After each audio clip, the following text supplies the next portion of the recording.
예레미야 28장 1절에서 17절 말씀입니다. 그 해 곧 유다왕 시드기야가 다스리기 시작한 지 4년 다섯째 달 기브온 아술의 아들 선지자 하냐냐가 여호와의 성전에서 제사장들과 모든 백성이 보는 앞에서 내게 말하여 이르되, 만군의 여호와 이스라엘의 하나님이 이같이 일러 말씀하시기를, 내가 바벨론의 왕의 멍에를 꺾었느니라. 내가 바벨론의 왕 느부갓네살이 이곳에서 빼앗아 바벨론으로 옮겨간 여호와의 성전 모든 기구를 2년 안에 다시 이곳으로 되돌려 오리라. 내가 또 유다의 왕 여호야김의 아들 요고니아와 바벨론으로 간 유다 모든 포로를 다시 이곳으로 돌아오게 하리니, 이는 내가 바벨론의 왕의 멍에를 꺾을 것임이라. 여호와의 말씀이니라 하니라. 선지자 예레미야가 여호와의 성전에 서 있는 제사장들과 모든 백성들이 보는 앞에서 선지자 하나냐에게 말하니라. 선지자 예레미야가 말하니라. 아멘. 여호와는 이같이 하옵소서. 여호와께서 내가 예언한 말대로 이루사 여호와의 성전 기구와 모든 포로를 바벨론에서 이곳으로 되돌려 오시기를 원하노라. 그러나 너는 내가 내 귀와 모든 백성의 귀에 이르는 이 말을 잘 들으라. 나와 너 이전의 선지자들이 예로부터 많은 땅들과 큰 나라들에 대하여 전쟁과 재앙과 전염병을 예언하였느니라. 평화를 예언하는 선지자는 그 예언자의 말이 응한 후에야 그가 진실로 여호와께서 보내신 선지자로 인정받게 되리라. 선지자 하나냐가 선지자 예레미야의 목에서 멍에를 빼앗아 꺾고 모든 백성 앞에서 하나냐가 말하여 이르되, 여호와께서 이와 같이 말씀하시니라. 내가 2년 안에 모든 민족의 목에서 바벨론의 왕 느부갓네살의 멍에를 이와 같이 꺾어 버리리라 하셨느니라 하매, 선지자 예레미야가 자기의 길을 가니라. 선지자 하나냐가 선지자 예레미야의 목에서 멍에를 꺾어버린 후에 여호와의 말씀이 예레미야에게 임하니라. 이르시기를, 너는 가서 하나냐에게 말하여 이르기를, 여호와의 말씀에 내가 나무 멍에들을 꺾었으나 그 대신 쇠의 멍에들을 만들었느니라. 만군의 여호와 이스라엘의 하나님께서 이와 같이 말씀하시니라. 내가 쇠 멍에로 이 모든 나라의 목에 메워 바벨론의 왕 느부갓네살을 섬기게 하였으니 그들이 그를 섬기리라. 내가 들짐승도 그에게 주었느니라 하라. 선지자 예레미야가 선지자 하나냐에게 이르되, 하나냐여 들으라. 여호와께서 너를 보내지 아니하셨거늘 내가 이 백성에게 거짓을 믿게 하는도다. 그러므로 여호와께서 이와 같이 말씀하시되, 내가 너를 지면에서 제하리니 내가 여호와께 패역한 말을 하였음이라. 내가 금년에 죽으리라 하셨느니라 하더니 선지자 하나냐가 그 해 7째 달에 죽었더라. 사람은 자신의 마음에 맞는 말을 해주는 사람에게 가까이 가려는 성향이 있습니다. 하나님의 말씀을 들을 때에도 가급적이면 재미도 있으면서 감동적이기도 하고, 거기에 복음적인 설교이기까지 하면 너무나 좋다고 여겨서 그런 설교를 하는 설교자를 찾을 때가 많습니다. 하지만 성경은 그렇게 자신의 기준에 맞는 사람을 찾기보다는 올바른 설교자에게 가라고 합니다. 어떤 설교자를 말하는 것일까요? 또 무엇을 들어야 하는 것일까요? 오늘 본문에서는 기브온 아술의 아들 예언자 하나냐가 설교를 합니다. 하나냐는 기브온 출신으로서 아버지 아술에 이어 제사장이 된 인물입니다. 그의 출신과 아버지의 이름 그리고 직업으로 봤을 때 그는 전통적으로 제사장 가문 출신에 인정받는 예언자로 보입니다. 제사장 출신의 예레미야와 견주어 보았을 때에도 전혀 손색이 없는 이력입니다. 하지만 그가 전한 메시지는 하나님으로부터 나온 것이 아니었습니다. 그는 주변 상황을 분석한 뒤에 많은 사람에게 공감과 사람들의 인기를 얻을 수 있는 내용으로 설교를 가득 채웠습니다.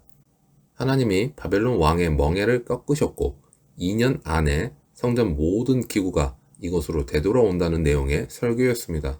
게다가 하나냐는 말만 하지 않았습니다. 예레미야가 목에 메고 있는 멍에를 빼앗아 꺾어버렸습니다. 하나냐는 머리가 좋은 사람입니다. 탁월한 분석 능력을 갖고 있습니다.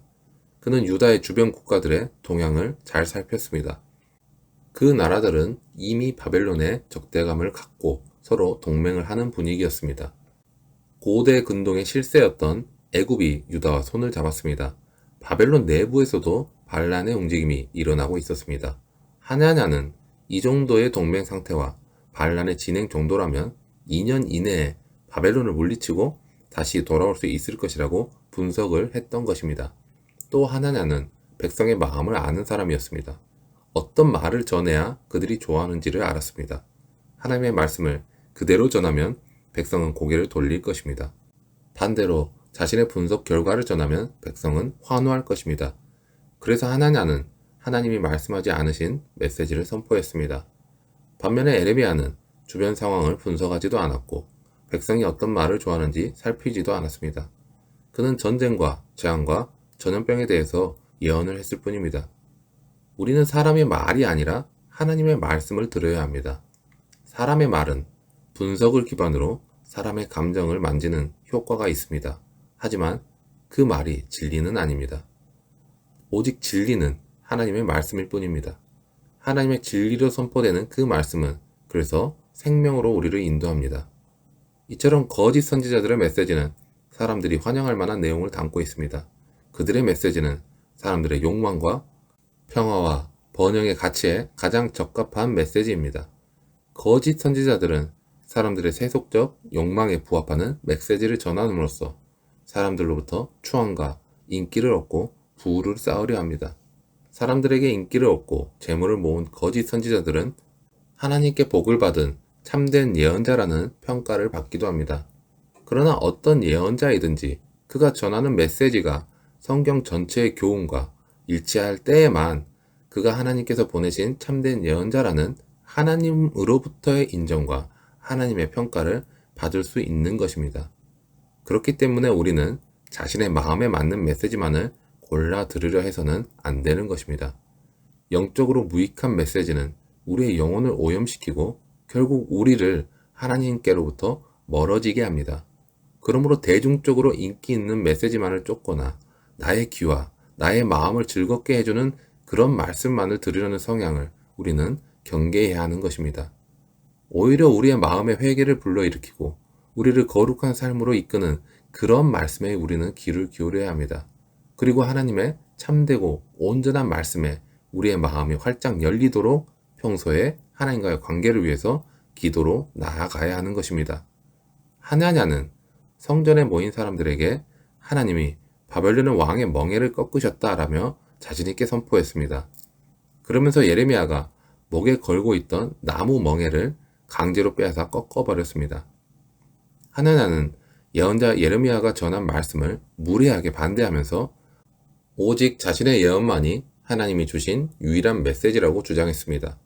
반면에 예언자 예레미야는 하나냐의 메시지가 비록 자신이 예언하는 내용과 달랐음에도 불구하고 하나냐의 예언이 이루어져 바벨론으로 끌려간 포로들이 돌아오길 원한다고 하면서 일단은 물러나는 태도를 보입니다.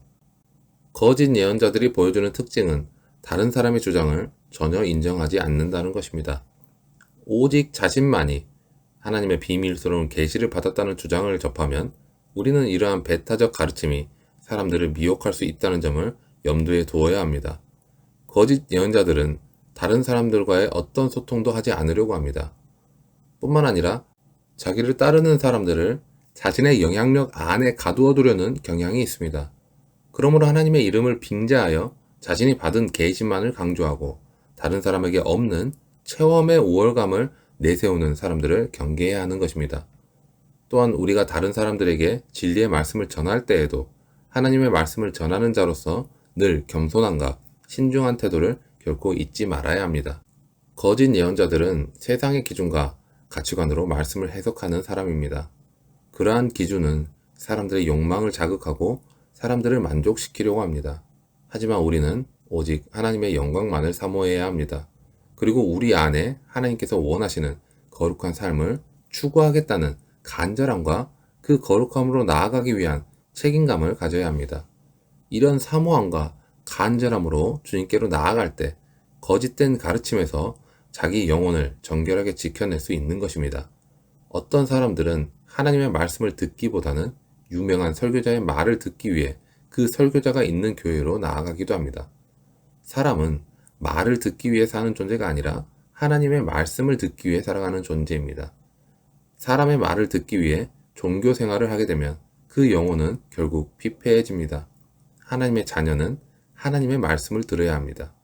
하나님의 말씀은 때로는 멍에로 다가오는 것 같지만 주님께서 말씀하신 것처럼 사실 그 멍에는 쉽고 그 짐은 가볍다는 것을 믿음으로 받으시기 바랍니다. 오직 하나님께서 하시는 그 말씀을 분별하여서 믿음으로 나아가시기 바랍니다. 우리가 세상에서 받게 되는 희생과 손해를 선택한다 할지라도 그 약속의 말씀이 있기 때문에 절대 하나님으로부터 끊기지 않을 것이라는 확신을 가질 수 있고, 그런 하나님과의 관계로 인해서 하나님께 영광을 돌리기 위해서 그 모든 것을 이겨낼 수 있는 것입니다.